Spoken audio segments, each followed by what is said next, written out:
Barkanku dai jama'a. Ko kun san cewa akwai laifukan da a idon doka ba su kai girman da za su sa 'yan sanda su kama mutum ko su saka masa ankwa ba? Ƙwarai, akwai su. Ismail Abraman shi ne sunana kamar kullum. A yau za mu duba sashi na 31 da sashi na 32 da kuma sashi na 34 ƙarƙashin dokokin 'yan sanda wato Police Act.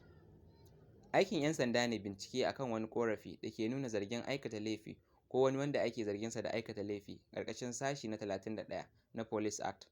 Sannan bayan sun gama bincike, su kai wa Attorney General na ƙasa ko na jiha domin a ba su legal advice wato shawara akan abin da ya dace da doka. A ƙarƙashin sashi na 32, 'yan sanda suna da damar kamu, bincike ko kuma arresting ɗin duk wanda ya karya wata doka da ke aiki a Najeriya sannan su miƙa shi ga kotu. Ƙaramin sashi na 2 cikin baka ya ce, kada 'yan sanda su yi arresting ɗin mutum kawai don ya yi wani laifi wanda yake civil, wato laifi tsakanin